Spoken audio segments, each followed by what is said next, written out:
This is Morning Perfect Base. I am Van Velding. I am going to work on my perfect base a little bit each week. And after a few months, we are going to see how far we've gotten. Today, I am working on the core of the perfect base. There's going to be a big empty spot here. So I'm cutting a hole through the second level, the second elevation, I guess. And then I'm going to throw up some guardrails and maybe take a look at the ceiling if we're done after that. If we have time after that. So as you know, I've been talking about Avengers Endgame. I may have said Infinity War last time. Whoops. I got spoilers for Endgame and Infinity War. Right. So these notes are going to be notes I took while in the theater. They are presented as such, with a few occasional asides, adding context from the future. Are Thor's eyes different colors? Oh yeah, he lost one. He has a robot one. And I bitched about this in Infinity War. So yeah, that's why his eyes are different colors now. Why not send Nebula along to get the Soul Stone? Especially if neither Black Widow nor Hawkeye can fly the ship. I mean, if a single thing goes wrong. I appreciate this not being Star Trek. In Star Trek, anyone can fly anything, like, ever. Which is a little weird, but it makes plots move.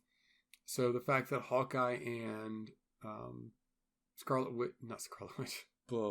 Black Widow don't know how to fly this, spaceship flown by idiots is pretty impressive. I mean, I guess there is possibly some theory about, how a creature which becomes sentient doesn't become much more than sentient simply because it stops evolving pure intelligence and it learns to create a world which adapts to it, and therefore the evolutionary process halts. And then, as they create devices, it'll be based around an intelligence of that mean level of mechanical reckoning and operation. Therefore, eventually a spaceship in a society in which personally owned spaceship is the norm probably wouldn't be any more complicated than a regular car or an 18-wheeler or even a jumbo jet. But then again, maybe Scarlet Witch and Ronan there can fly fighter jets. I don't know. I absolutely love I love Captain America using Hell Hydra to get it. I love the entire setup for the elevator thing. It's fantastic. Iconic scene, right? And that he uses the Hail Hydra, he uses his knowledge of the future to get around it so intelligently that player in a role-playing game would get a free level out of me. It's such a great work with the continuity. Oh my god, they did mess with time. They're messing with time. And again, I kind of want to emphasize that at the time I wrote this, I was under the mistaken impression that messing up time was possible, okay? Wow, that is a big ship. And I'm not talking about Thanos' 2014 genocide barge. I am clearly talking about the Ancient One / Professor Hulk ships currently launching to invade Archive of Our Own. Although again, as it becomes more and more obvious how much they're messing with time, I am becoming more at a loss for their plan right now. I have no idea what they're freaking doing. I think this is pretty cool in that it's kind of a movie about movies and how time and events in movies are so largely assumed because the audience can fill in the blanks. I like that they're playing with that. It's kind of clever and self-aware and talks about how much we think about these movies even if our brain didn't. And I think that's kind of cool. I hope they'll take it all the way. I hope that maybe that'll be a theme of this movie, as opposed to a time heist, which is coming unraveled pretty quickly. Pissant is an F-level diss, and I think that shows just how shaken up Tony Stark is right now. I mean, Ant, I get that, but it's weak. I also love that our 70s army base here has Yvette Nicole Brown in it. I think that maybe between her, Kim Jong, and Danny Pudi being in Captain America Winter Soldier, I wonder if they're trying to get a whole community collection, which, not really, because if you look at the cast of this movie, even in terms of cameos, they had the money to make a community movie like 5 times over of the casting budget of one of these dudes. So maybe not. Did Tony Stark's dad just make a pass at him? And this should all be easier. Isn't Howard Stark a well-known celebrity?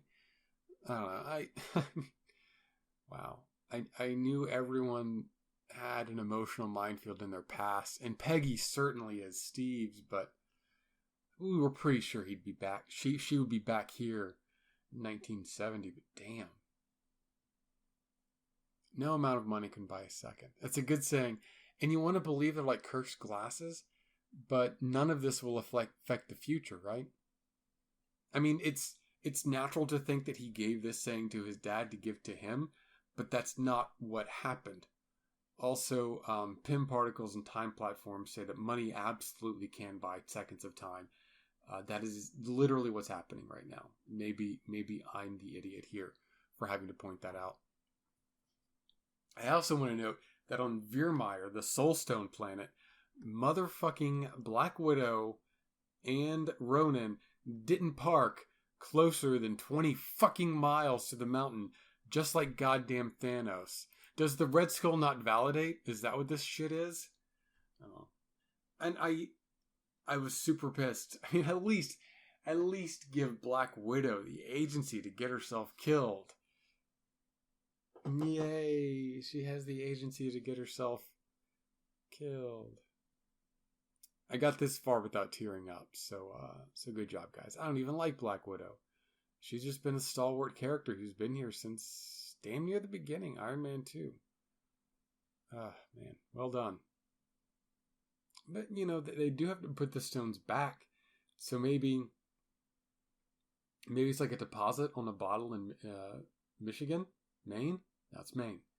And they just give the guy the soul stone back, and then he's like, all right, here's your soul and your driver's license. You may please resume with your gallivanting around the galaxy. Sadly. Iron Gauntlet is pretty great. And of course it emits gamma radiation. What else would it emit but gamma radiation? I think at every turn in this movie, we expected the Hulk to come back. Like, there were so many moments when the Ancient One punches Bruce out of his body, when they're all angry by the lake after Nat dies, when he gets slammed with all this gamma radiation from the gauntlet. Every moment we expected the Hulk to come back, and he didn't. And I think it's kind of a good fake out that's not a fake out. They didn't lean on it heavily. It's just something you thought would happen because he's the status quo, right? He's the inevitable tragedy of Bruce Banner. And from this movie, we get the very strong impression that it's fine. He's, I don't want to say fixed, but he's at peace with himself. And I love that they didn't undo that. I really do. Damn it, Nova. You're going to put this whole game into overtime. Avengers, wrap this game up. We have work tomorrow. That barn door protocol gives me the sensation of Tony Stark going, that's it. We're doing a bottle episode. I love that Thanos bombed it from orbit, just to be sure. He is a sensible guy who is well versed in the classics of just being sure. I cannot fault him tactically for that. And I know this is bad, this whole situation, but I have started the countdown until the unsnapped Avengers show up and throw down. I'm waiting for it. Like, I know it's happening. I don't know how, don't know when it's going to happen, though. Actually, I want to mention that bombing the Avengers HQ feels like when Doom bolted the heroes out of the blue in Secret Wars. I stand corrected, okay. Hulk lifting Avengers HQ feels like Secret Wars. That definitely 100% feels like Secret Wars. That is a great homage. I love it. This scene with Hawkeye is starting to go a little slow. Oh, there we go. Space murder dogs. Gotcha. It's great. Great stuff. Perfect enemies for Ronan to just murder the shit out of. Then Thanos is here. Thanos 2, the prequel. We can finally get that taken care of. And I mean, Captain Marvel, right? Like any minute. Ooh, and here we are. Finished view. Looks clean. All right, not finished, but, progress view. So, Yeah, any minute now. Any minute now, Captain Marvel, because things are getting pretty freaking bad. I know we want the original three to go ham on Thanos, but the thing is, I don't think they can go ham. I don't think there's enough pig in that pig. I don't want to watch these guys walk into the obvious trap. It's such a cliche. It's a trap. I know. Let's walk into it anyway. No, how about you don't? Like the entire theme of this series that you guys are idiots who make bad decisions. So maybe just hole up. Your friends are drowning in there, like literal friends of yours. Drowning. Okay? And you guys want to walk in there like the three amigos to get trashed by Thanos. Again. Anyway, it makes the entire fight bad for me. And also, Nova, you will never fix the timeline if you keep shooting your younger self. Time hates that. Time hates that, Nova. Alright, fine. Hell yes. Hell fucking yes. I guess Steven fucking Rogers was the god of hammers this whole fucking time. Who would have goddamn thought it? This is... it's so satisfying. I just, like, they could have done it smarter, but given that we've decided to do this, that's great. And this picture of Captain America framed against a setting sun against the entire forces of Thanos is a desktop wallpaper, if I've ever seen one. So, I mean, yeah, here it is. You guys are so fucked. I mean, I know there's a lot of you and your entire purpose is to fuck planets, but you guys are so fucked. I love the name of whatever Black Panther's theme song is should officially be changed to I am Black Panther and I call do-over. Cause also I guess has an army is part of Black Panther's superpowers. I didn't know that. I love the big WT energy here, the big welcome to Earth energy. It's just so fantastic because I am now ready for the biggest, most incoherent fight scene of all goddamn time. They should have just stopped the movie here. They should just stop the movie here. Let us all go home. And then the third movie can be nothing but a fight scene and a little bit of wrap up.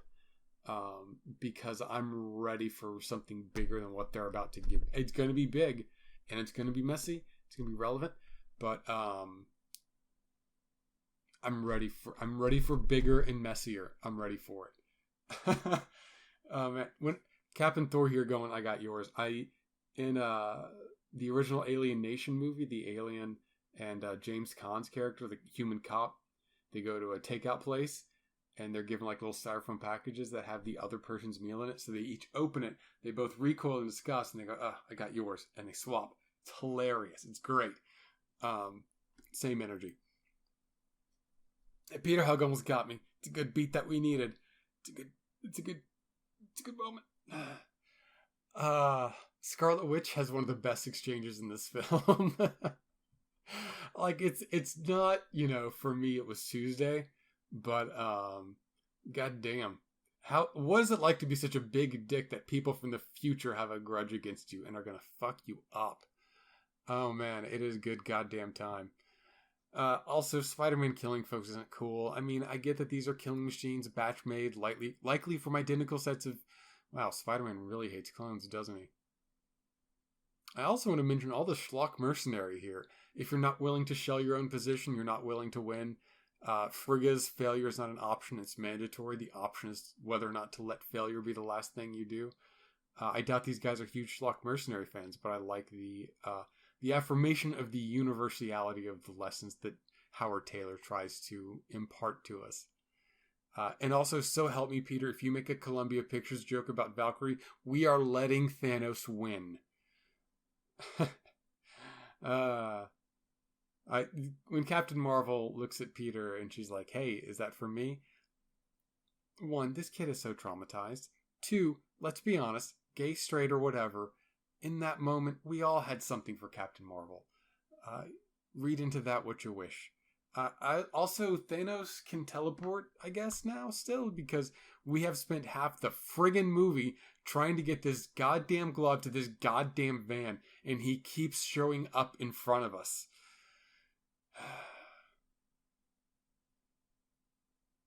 But I did want to say, in all of this confusion, I forgot.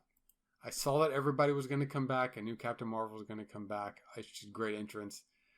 But in all of this confusion, I did kind of forget that he is Iron Man.